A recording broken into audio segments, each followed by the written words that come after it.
point out that the sun shines down its power to all the world and makes the wind blow strong as it will.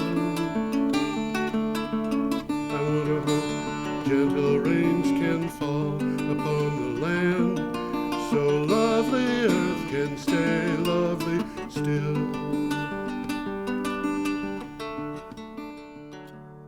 Hello, ladies and gentlemen. Welcome to the 580th edition of Energy Week with George Harvey and Tom Fennell. Tom is not here today. Let me get this going the way it's supposed to be. Let's see. Here we go. Now I'm up. Tom is not here, as I said. This show was scheduled to be recorded on the 4th of July, but of course the studio was closed. So I'm recording it on the 5th. And the dates for the show, the articles appeared starting on the 27th of June and ending on the 3rd of July. So that's where we are. For anybody who needs to know, the articles that appear on the show are taken from my blog, which is called geoharvey.com. And you can go to the blog, and if you click on the calendar or scroll enough, you can find these shows. If you want to find a show on the 27th of June, find the 27th of June on the calendar, and then look through the shows. Almost every day has 15 articles. A few of them have as few as 10, depending upon how much news comes up, but it's usually 15. And I will try to keep you updated on the dates of these articles so it's easy to find them. Alternatively, instead of going to the blog, you can scroll down on the screen and find a website which is used for developing the show, which has just 21 articles, all of which are used in the show, and it has all the photographs and links to the original. And the other thing that you can do is download a file. Should be able to download a file. I think maybe it wasn't posted this week, but in the past I've had files up. But you should be able to go to the show that is used. So we're starting on the 27th of June, and we have a photograph of Shanghai. The article here comes from the South China Morning Post, which is published in China. The title of the article is "China is to leapfrog from coal to renewables without relying on liquefied natural gas as a bridge fuel," according to a study.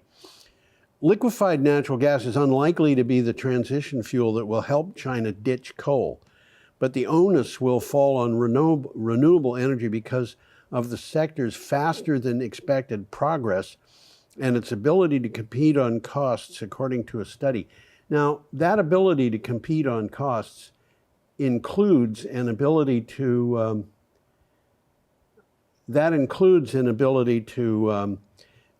compete with nuclear on costs. Renewable energy is significantly cheaper than nuclear, and it is cheaper than coal, new plants of either. So the Chinese are installing an incredible amount of coal energy during the late years. Just an incredible amount of coal energy renewable energy is being installed. I have read that for certain kinds of renewable energy, including solar, they are installing upwards of 50% of all of the renewable energy installed worldwide. A lot of renewable energy. There are reasons why the United States is behind China in the installation of renewable energy. The United States is behind China in the sales of electric vehicles, even though Tesla is an American company. The United States is way behind China in production of electric buses and in a number of other areas relating to renewable energy and electric vehicles and so forth. There are reasons for that. And hopefully, not today, but hopefully I'll be able to get into that. I would point out, this is a kind of a break from things. In the last week, I have written to the editors of both Green Energy Times and Clean Technica, saying that it is necessary for those publications to change their stance on political commentary. They had been removing themselves from political commentary, not from policy, but from political commentary for a fairly long time. But because of the positions that have been talked about by Donald Trump, he wants to undo renewable endeavors in the United States. He wants to stop offshore wind. He wants to do a bunch of things that would mean that we would not be addressing climate change, or we might even address it in reverse. He has said that he believes that climate change is a good thing. So, and he's backed that with information which happens to be wrong. He said that the ocean might rise 1/4 of an inch in 400 years. In fact, it has risen over 6 inches in 10 years in the Gulf of Mexico. We have to address that if we're going to stop climate change. And this is very important, but let's get back to the show. The next item that I have here, oh, did I read that? Yes, I did. I'm going through stuff faster than there we go. The next item comes from Clean Technica, and it is about lithium mining. The title is Lithium Mining in Argentina, Jobs versus Environment. The picture here is a picture of Salinas Grandes, which is an area where there is a significant amount of salt, and the salt is put out, a liquid containing salt is put out, salt water is put out to dry. Let me read the article synopsis.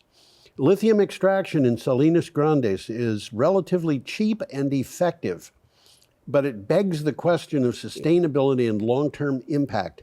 The Harvard International Review asked whether lithium mining will benefit the globe and its inhabitants or lead to societal and environmental harm. Doesn't sound like an easy choice. If you need huge amounts of lithium, there are other places where lithium can be derived, and in some places it is more beneficial than others, but there is work being done on deriving lithium from seawater. This is a material that is all over the place. And it might be that it won't even be needed for batteries for cars in not very many years. So we're up to a piece about floods. This picture is a flood in Nebraska that took place in 2011. And let me get that up. This is from ABC News. ABC News is, when I have that note up, that means it's American Broadcast Company. When I have ABC, it means Australian Broadcast Company, but that goes back to years ago. When I didn't use ABC News very much, I do now. The title of this is Few Have Flood Insurance to Help Recover from Devastating Midwest Storms. Climate change produces wetter rainstorms like those that hit the upper Midwest recently. But federal data shows that across the flooded states of Nebraska, South Dakota, Iowa, and Minnesota, the government has only issued about 26,500 flood insurance policies in all those states together, combined. Now, this is a serious problem for people who are like the person in that house I'm going to put this back up. If you look at that house and you look at the steps, which are on the left side of the house, you can see that the house was actually built to withstand a flood, with the expectation that there were going to be floods. The ground around the house was raised. This house, I would bet, has no basement. It does have a foundation that puts it several steps off the ground. But the question here is, does the owner of that house, the question of the article is, does the owner of that house have flood insurance? Does the owner of any house that is similarly situated have flood insurance? And the answer to that is, in those 4 states, Nebraska, South Dakota, Iowa, and Minnesota, there's a lot more than 26,500 homes. And my bet is that that represents a small percentage of the homes in those states that are prone to flood insurance, floods. Furthermore, we're getting into an era when neighborhoods are flooded that were never even in 500-year flood zones. So this is a problem, and the question of what is this country going to do about flood insurance and floods is a tricky one. In fact, I noticed that the Brattleboro Reformer, the local newspaper, said that Peter Welch, one of our senators, and Becca Balint, our representative in Congress, talked about this at a meeting recently. It was right on the front page of the Reformer. This is concern that was in Vermont because of areas of Vermont that were flooded last year. And I think we're going to have areas flooded again, so it has to be dealt with. We are up to Friday, June 28th, and we have a picture of an offshore wind farm. These are offshore wind turbines. The article is from Clean Technica, and it is titled, "Record-Breaking Global Offshore Wind Capacity Rises 24% in 2023. In 1 year, it increased 24%. In 2023, despite macroeconomic challenges faced by the sector in some key markets, the wind industry installed 10.8 gigawatts of offshore wind capacity, taking the global total to 75.2 gigawatts. New capacity increased 24% on the previous year, a growth rate that could continue up through 2030. So what they're saying here is that there was a huge installation of offshore wind capacity last year. That is going on. As a matter of fact, offshore wind capacity, as of last year, was kind of pathetic in the United States. We only had 2 wind farms with a total of 7 turbines, but more than that has already been gone online from 1 offshore wind farm being developed in waters off Massachusetts. So this is offshore wind capacity is growing very fast. Onshore wind capacity is growing fast. Solar is growing astonishingly fast. And we'll get back to that. But I want to make sure that I want to make sure that we do get back to it. Okay, our next picture is a picture of the Atlantic Ocean. And you could ask reasonably, why would I have a picture of the Atlantic Ocean? This particular article comes from a news site called Balkan Green Energy News. And yes, this is from the Balkans. It's about Serbia and Bulgaria and a number of small countries in that part of Europe, Greece and north of Greece. The title of the article is "Europe and North America Could Trade Solar Power." This is not from the Balkans, this is from Western Europe. But the title is "Europe and North America Could Trade Solar Power Via World's Biggest Subsea Interconnector." Okay, here's the synopsis. 3 European businessmen are promoting a subsea power interconnector to link Europe with North America. The world's biggest subsea energy interconnector would harness the sun's movement across the sky. Now, what they mean by that last sentence is, obviously, the sun rises in Europe before it rises in the United States. So when the sun rises in Europe, if they can have an excess of electricity, they can ship electricity to the United States. Similarly, when the sun is up, when the sun goes down in Europe and it's up in North America, they can ship electricity from North America to Europe. I will tell you that I have an opinion of this. I think it's a horrible waste of money if they ever do it, and I expect they probably won't. However, I'm quite capable of being wrong, as a number of my friends will tell you. So we'll have to see where that goes, but it was interesting to see it come up. Okay, our next piece, I have a picture of a solar array, and the article comes from Solar Power World.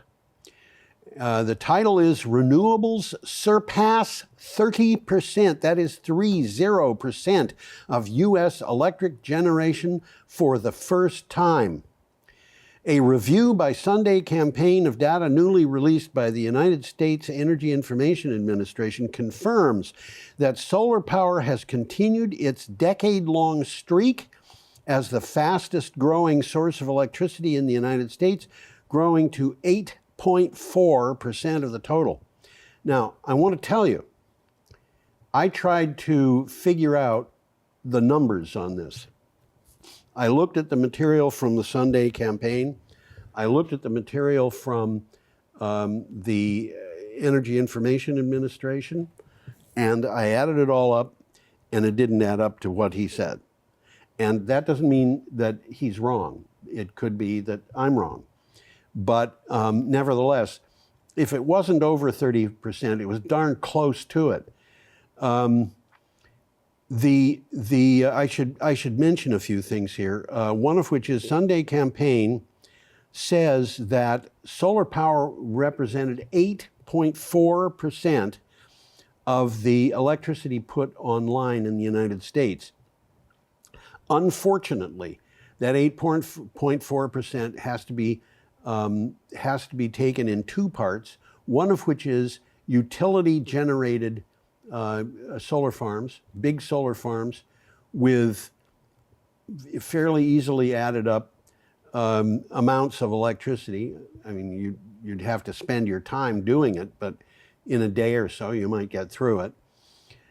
The other part, which is 30% or 35% or something of the solar photovoltaics that go online, is a little bit harder to deal with, because that is from people's rooftops, and it's from people's backyards, and it's from community solar operations that are small. The Energy Information Administration in the old days, and maybe they've changed, maybe they haven't, but in the old days, they didn't count anything that was less than 5 megawatts for some purposes and 1 megawatt for others. And none of those rooftop solar arrays even comes close to that. But there are so many of them that of all the solar installations in the United States, they're probably 99% or thereabouts, because there are just so many. This is a good place to think about average size and median size. The average size of solar arrays in the United States is going to have a small number of big solar arrays, some of them huge, and a huge number of tiny solar arrays. And the average is going to take all of those into account. The median is the middle one.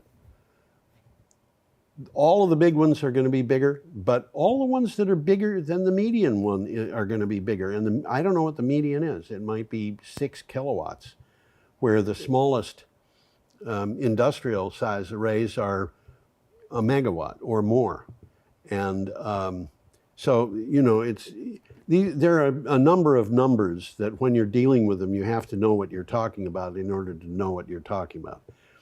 That's true of anything that says percent, anything that talks about efficiency. When you see the word efficiency in a sentence, if you want to understand the sentence, you have to find out. You have to do a little homework to find out what it means. The solar in the Sunday campaign release was 8.4%. Hydro was 6.2%, so solar is bigger than hydro now. And other renewables, which would be wind, possibly biomass, geothermal, tidal, things of that nature, came to 17.2%. And those together are over 30%. But as I said, I don't find the exact numbers that I expect. Anyway, we should go on. We have a picture here. We're up to Saturday, June 29th, and we have a picture of Tallinn, Estonia. This is from PV Magazine International. Solar leading Baltic states to energy security. Baltic states are Estonia, Lithuania, and Latvia. When I think of Baltic states, I think of anything that's on the Baltic. So I'm thinking of Sweden and Denmark possibly. But no, when you talk about Baltic states, according to the sources that I went to, you're actually talking about those three countries, Estonia, Latvia, and Lithuania.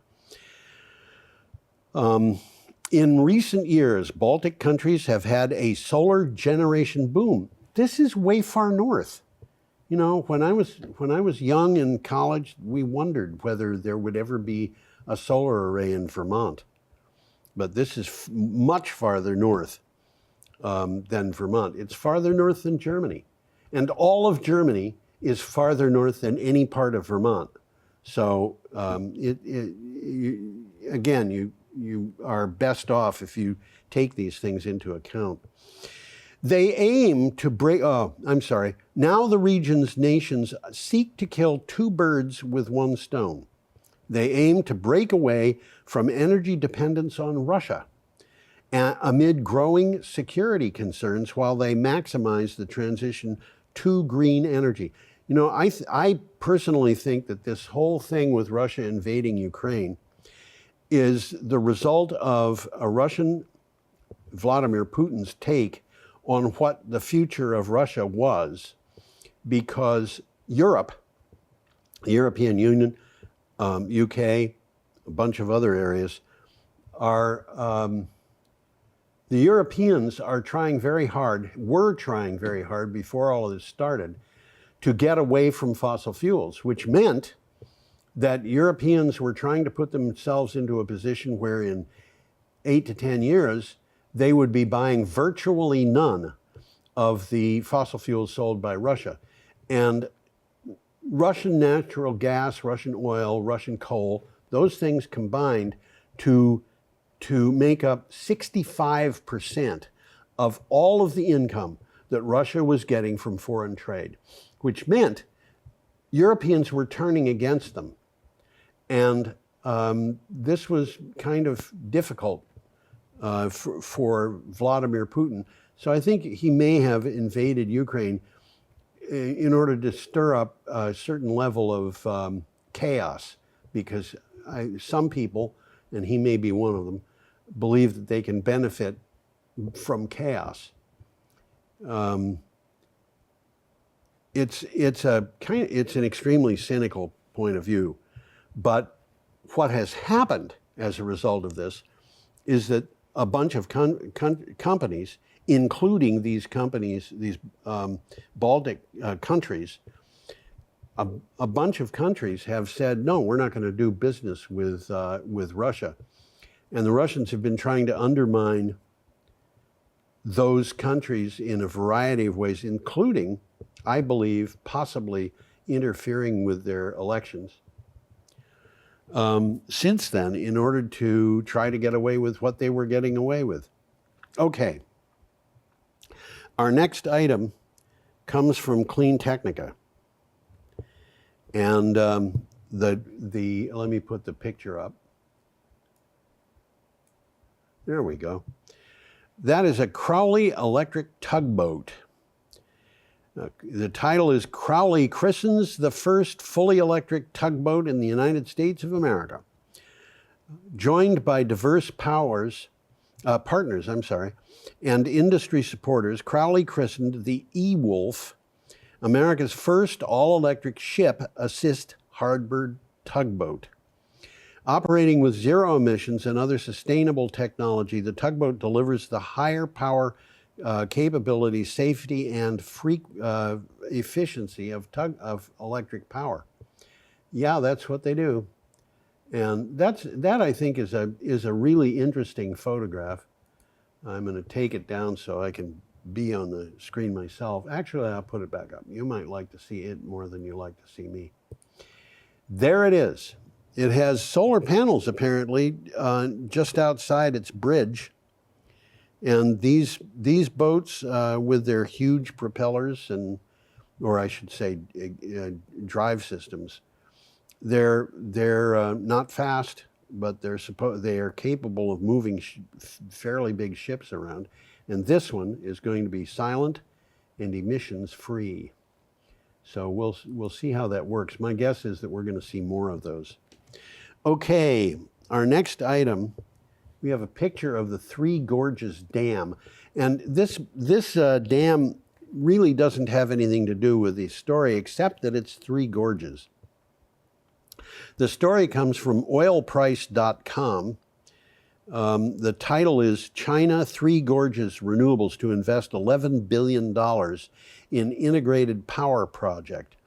Now, Three Gorges Dam, I believe, it might be wrong, is the largest dam in the world, generating dam. Let me read the synopsis. China Three Gorges Renewables plans to invest $11 billion in a huge integrated power project in China with solar, wind, and coal power capacity, plus a storage facility. Now, the Chinese are still burning coal, and they're still building coal. The synopsis goes on. The company plans to build the 16 gigawatt energy complex in Inner Mongolia. Inner Mongolia, by the way, is part of China. Outer Mongolia, or the country called Mongolia, is not part of China unless, of course, you ask certain Chinese people who will tell you that it was stolen from them and should be given back, which is a position that they would almost certainly take on parts of Russia. They already take it on a bunch of other places, including the South China Sea. That's, I think, places like Vietnam and Laos and all the way down to part of the Philippines, Indonesia. They've got interesting old time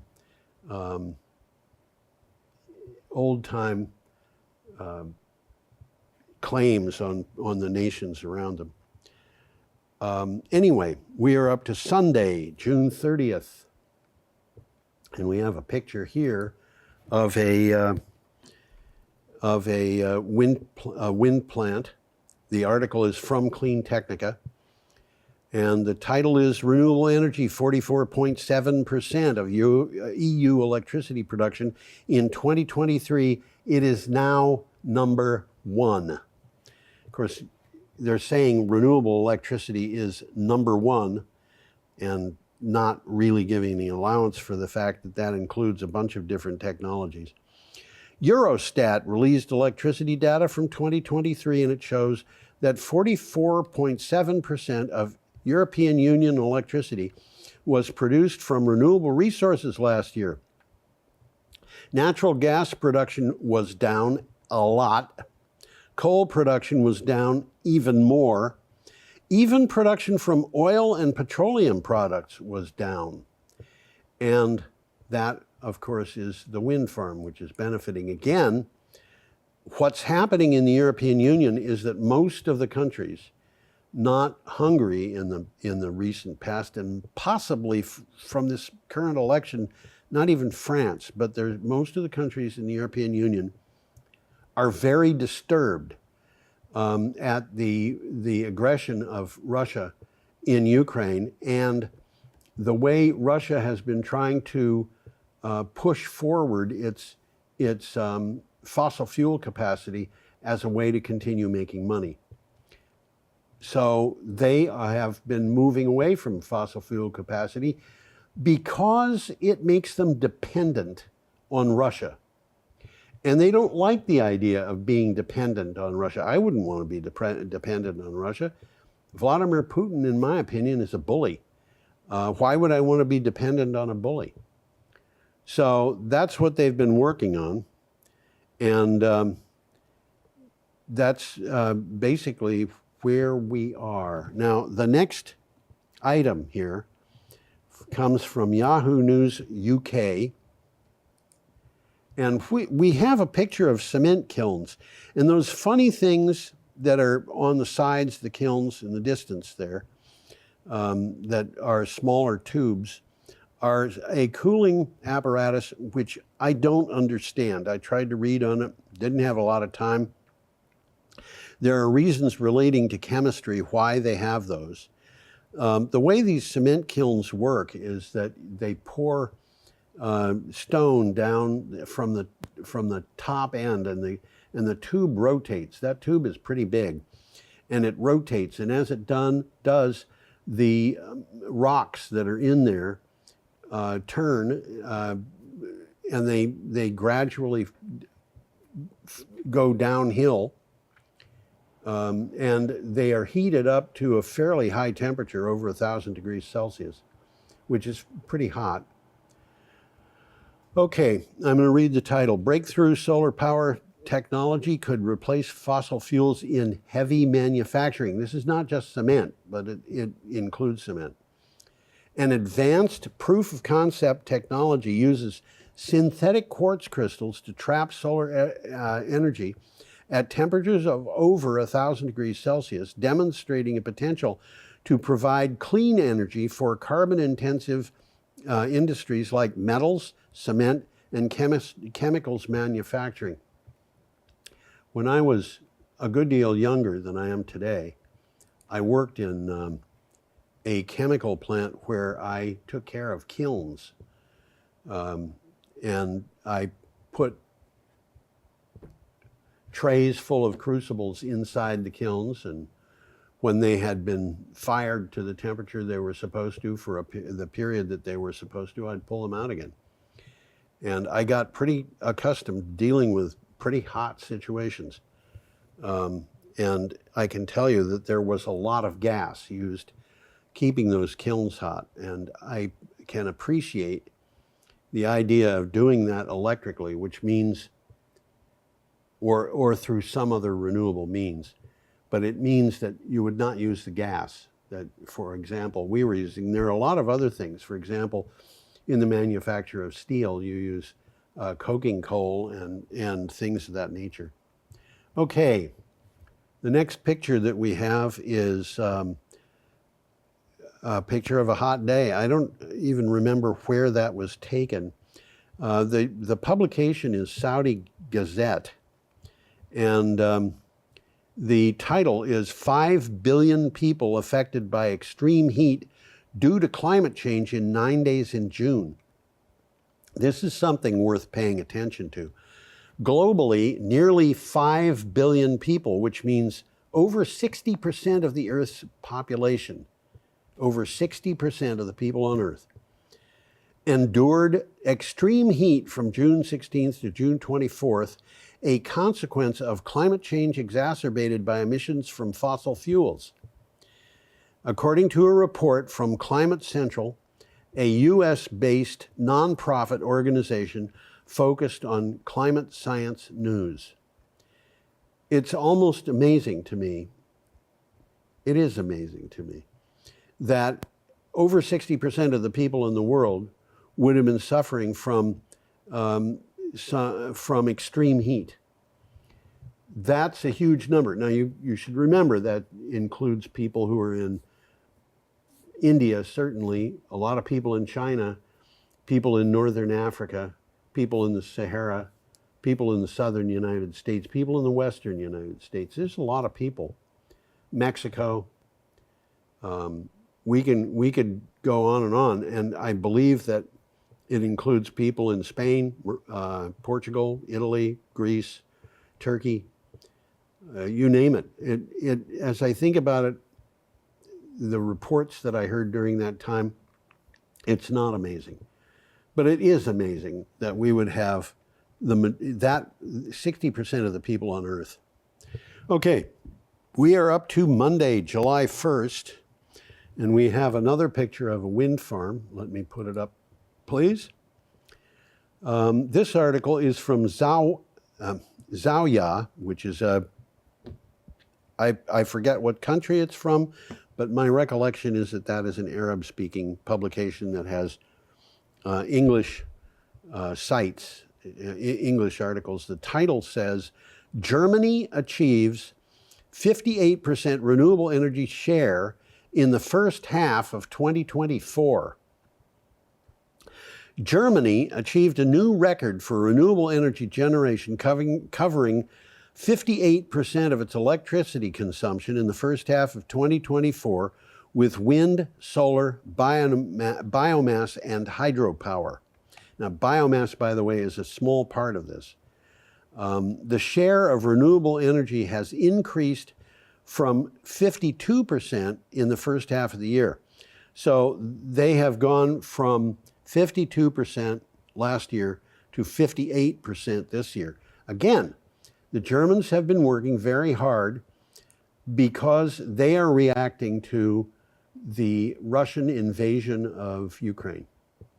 And that invasion, by the way, was timed so that it happened just at the time when the Germans were shutting down their last nuclear reactors. I believe it was probably intentionally timed for that. I could be wrong. But they wanted to put the Russians wanted to put a big pinch on Germany during this time because they knew the Germans would stand against them. And there's a point when you're talking about shutting down a nuclear power plant, it starts about a year before the plant actually shuts down. You get into a position where with passing time, it becomes impossible to keep it going. And that time starts to come on a year before the plant shuts down. Because if you're going to keep the plant going, you have to refuel it. And if you're going to refuel it, you have to order the fuel about a year in advance. So these are things that are not easy to deal with. You can't just say, oh, the plant is scheduled to close tomorrow, let's keep it open instead. You can, but it's not really going to work very well because the fuel that you've got is running out. Running low, I should say. You'd only replace about a third of it, but it's necessary to work on these things. Okay. The next picture we've got is a picture of a wind turbine. This is a rather special wind turbine. The picture was supplied by Dongfang Electric Corporation, and they are associated with this story. The story comes from The Cool Down, and the title is China Makes History with Installation of Record-Breaking Wind Turbine in Open Water. Okay, China installed an 18 megawatt wind turbine earlier this month off the shore of Guangdong province. It is the largest wind turbine ever by power rating, and experts expect it to produce enough electricity, this is one wind turbine, to meet the annual needs of 36,000 homes. That's a lot of electricity, and that wind turbine is hardly a joke. The blades on that wind turbine, each one of them is well over 100 yards long, as I recall. Am I right? Maybe I'm wrong. Well, I told you, sometimes I'm wrong. But it's huge, let me put it that way. It's going to be standing out at sea. If you have wind farms of turbines like this out at sea, you can have a very much reduced number of wind turbines. And they can be extremely powerful. The wind turbines that stand at sea, by the way, have a capacity factor that is in some cases above 50%, which means that if you take their capacity, which in this case would be 18 megawatts, and you multiply that times the number of hours in a year, and then you find, which will give you the number of watt hours, megawatt hours that its nameplate capacity indicates it could if it ran all the time. And then you divide it into the amount of electricity that is actually delivered in the course of a year. That gives you the capacity factor. In wind turbines onshore, it's usually around 35%. In wind turbines that are offshore, it can be above 50%. And in nuclear power worldwide, it's usually below 90%. This doesn't prove that nuclear power is better in any way. It's just a way of understanding how big the thing is relative to something else. These wind turbines are very big. Okay, we're up to an article that is from the BBC, which has a picture of a tanker. The title is Arctic Dirty Fuel Ban for Ships Comes into Force. Now this is a special a ban that comes into force for the Arctic waters. A ban on the dirtiest and most climate-damaging fuel for ships has come into effect in Arctic waters. Heavy fuel oil is a tar-like but cheap oil widely used in shipping around the world. However, the heavy fuel oil is particularly damaging in the Arctic because the black smoke that it gives off settles on the snow and the ice and makes it melt faster. So, you know, this is where we are. They're trying to prevent ships that are going into areas where the smoke will land on snow and ice from going into those areas with extremely polluting fuel. And because they want that snow and that ice not to melt so fast. Okay, we are up to Tuesday, July 2nd. We have another picture of another ship with a same gray sky behind it. That's just part of the whole thing. You know, if you show pictures long enough, you're going to have two pictures in a row with the same gray sky. But this picture is actually a boat, which is a fairly big boat. But more to the point, behind it is a set of a bunch of wind turbines. This is from Renews. BOEM approves 2.6 gigawatt New England Wind 1 and 2. Okay, the synopsis says the Bureau of Ocean Energy Management, that's BOEM, approved Avangrid's New England Wind 1 and 2 construction and operations plan for a total capacity of up to 2.6 gigawatts, 1,600 megawatts. The construction and operations plan authorizes construction and operation of two wind energy projects off the U.S. East Coast, obviously 1 and 2. It is BOEM's final approval of those sites. So the Bureau of Ocean and Energy Management has given its final approval to these two sites off the coast of New England. There's, you know, we're just ramping this stuff up. And there are wind energy hubs. We talked about them last week in the last show. Wind energy hubs are being built so that the supplies that are needed for these offshore wind farms can be delivered to the wind farms. And ships are being built for this purpose. Ports are being adjusted for this purpose. There's a lot going on here, huge amount of work. So that's all something to take into account. Okay, we are up to an article from Clean Technica. We have a picture here that is titled Burning Fossil Fuel. That is, by the way, my title that I gave it. As I said, this is from Clean Technica.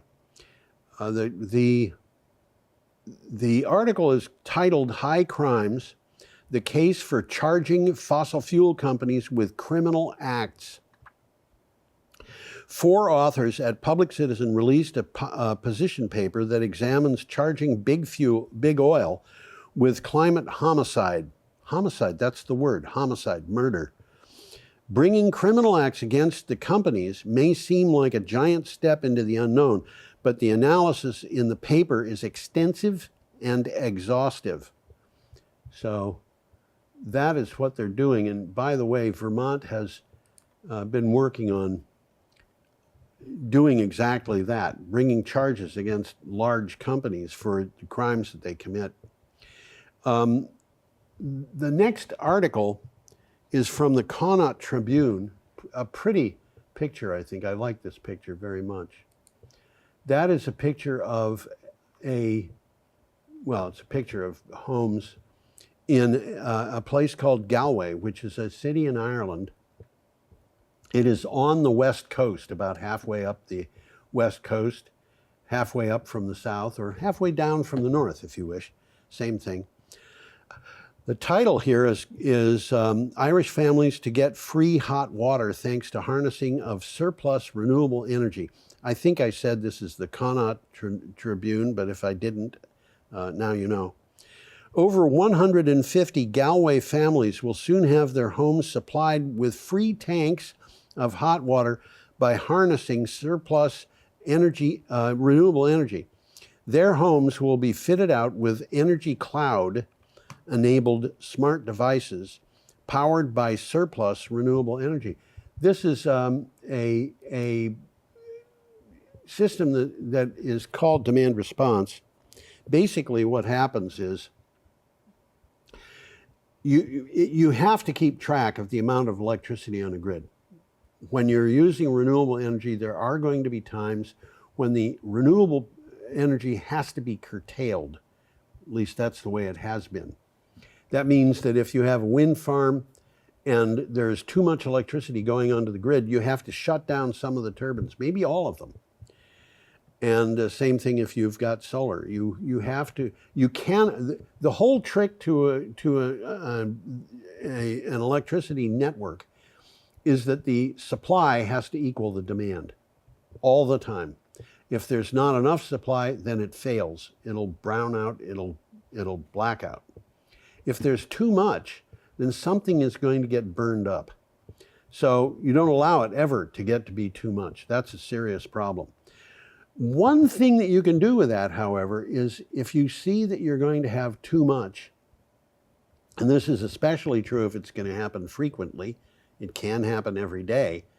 If you see that you're going to have too much, you can have a demand all of a sudden created to absorb that electricity that's in excess.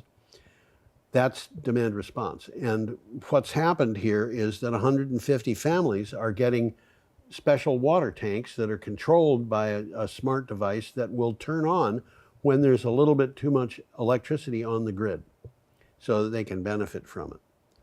So we're up to Wednesday, July 3rd, and we have a picture of a nuclear plant. And by the way, that is a nuclear plant. When I put up pictures of plants, the fact that you've got cooling towers, which is the thing that looks like it's smoking there, that is not smoke, that is steam going up. The fact that you've got cooling towers doesn't mean it's a nuclear plant. It could be coal, it could be natural gas. Coal plants are characterized by ramps that go up from one place to another, which are carrying coal on a conveyor belt. Natural gas plants have their own characteristics, but nuclear plants have a characteristic, which is that they have nuclear reactors in containment structures. And on the left side of this picture, you can see the domes on the tops of 2 of those. This is from a site called Pearls and Irritations. And the title of the article is Refuting Myths About Nuclear and Renewable Energy. Proponents of nuclear energy are attempting to discredit renewable energy and promote nuclear energy and fossil fuels in its place. This article refutes several of the myths that they are disseminating and receives little or no challenge in the mainstream media. That is to say, the myths have received little challenge in mainstream media. Now, I want to tell you what some of these are. One of the myths is that too much land is needed for renewables. I did a study, which was just a kind of a back of the envelope study several weeks ago, of how much, if we were to get all of our energy, including for transportation and heat and so forth, from solar panels, and if we put all of those solar panels onto agricultural land, and which is absolutely not even close to necessary, what would be the effect on the amount of agricultural land needed to keep this country fed? And what I discovered was actually kind of interesting. What I found, and I could be wrong, but not by a huge amount here, what I found was if we put all of our energy generating capacity for everything in energy, onto agricultural land, the amount of agricultural land that was devoted to just agriculture would actually increase. And the reason for that is because the amount of agricultural land needed to supply us with ethanol, corn for ethanol, exceeds the amount of agricultural land that would be needed for all of our solar. Now, we don't need to put that solar on agricultural land. We can put it on any of the 500 mountaintops that have been removed in the Central Appalachians that were removed so that developers or miners could get to the coal that was in the mountains. And of course, those mountains just have flat tops now. And they were supposed to put soil back on it, but the soil was thin and a lot of it got blown away. Those mountaintops are not being used for anything. Why not put solar panels there? And if you did, you'd 10% of our energy would be supplied just from mountaintop removal mining. That doesn't even deal with landfills that have no more use because they're full. And it doesn't deal with brownfield material places that are left over from chemical plants and things of that nature. All right, we don't need too much land. The second thing is we need baseload power. That's the myth. I got news for you. We don't need baseload power. We're in a different paradigm. And by the way, I want to mention one thing about baseload power. It is possible to supply ourselves with 100% of the electricity that we need from solar and wind, and that's all. Because when the sun is not shining, that's when the wind is blowing the most. Solar and wind, and by the way, I forgot to mention transmission lines, but many of them already exist. You add battery to that, you've got things that will really do very well. Baseload power, however, it is not possible to supply all the electricity for a grid with baseload power alone. Not possible. Why? Why is it called baseload power? It's called baseload power because it's supplying the base load, which is the minimum, not maximum, minimum load. And the reason they do that is because they need to have minimum load addressed by power plants, which they could do when it was invented over 100 years ago, that provided the cheapest possible power. And they did this by saying, okay, we're not going to have any of the bells or whistles needed to follow the load. We'll follow the load with different kinds of plants. load following plants, peaker plants, plants that have expensive electricity, and that's how they did it. Without those plants, baseload power won't work. Baseload power is not as good as solar, wind, and batteries, I don't think. And I could go into that for a long time. Okay, the third is, and there's other reasons here, renewable power cannot supply 100% of electricity. Wrong. Renewable power can supply 100% of electricity. A lot of people in Vermont know people who are living off-grid. I've known a number of people who are living off-grid. They get 100% of their electricity from renewables. Nancy Ray Mallory, the editor of Green Energy Times, got 100% of her electricity from renewable power, and she had absolutely no trouble with that most years. Most years, her neighbors lost their electricity because the grid went down. She didn't even notice. You can get 100% of your electricity if you're off-grid. And the off-grid microgrid can be scaled up indefinitely. This is something that has been studied at length. Okay, our next item is from Renews, and we have a picture of a wind installation vessel. You can see there's a big wind turbine there, and there's a thing that's like a ship that has been lifted on legs out of the water. You'd have to look at the bottom of the thing pretty carefully to see that, but it has a huge crane on it. On the back of it, the stern of it, on the right side, you see a thing that looks like a bullseye. That's a place where a helicopter can land. This is from Renews. The title is Maersk Launches Offshore Wind Installation Company. Maersk Offshore Wind will provide installation services to the offshore wind market with a vessel based on a state-of-the-art offshore wind installation vessel concept. How many words do they need for that? Maersk said the design and concept are estimated to reduce the installation time of offshore wind turbines. Yeah, that vessel is going to reduce the installation time because it is designed specifically for this purpose, to reduce the offshore wind installation time.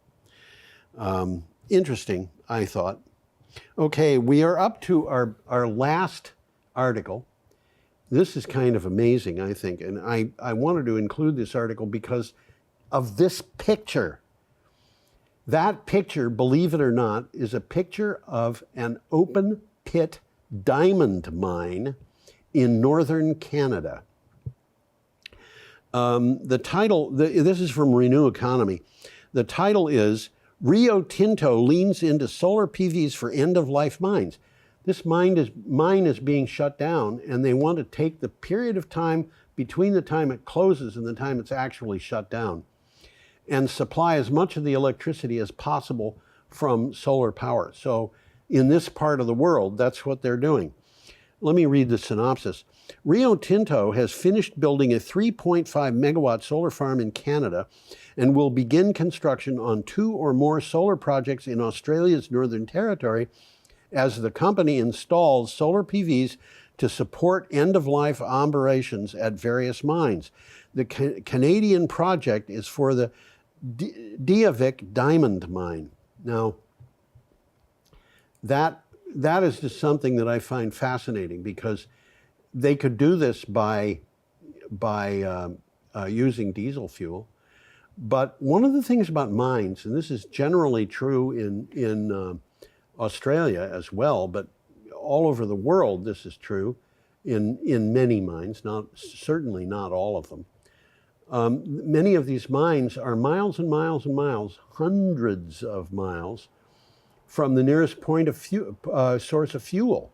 So if you want to supply a mine of this type with the fuel that it needs to shut down, you're going to have to use a lot of trucks to transport a lot of diesel energy. And they have clearly done the math and found that it's cheaper to put up a 3.5 megawatt solar farm and use that. So we are at the end of the story, and we have a final a final slide here that says, have a profoundly lovely week. And I'm going to wave goodbye and invite you back for next time. Next time will be the 581st edition of Energy Week. And I am still working on trying to get Tom Fennell back on the show, but of course that's not getting a lot of headway. We'll see how it goes. He wants to, but it's not easy for him. So we'll wish him well. I wish you well. And y'all come back now, you hear?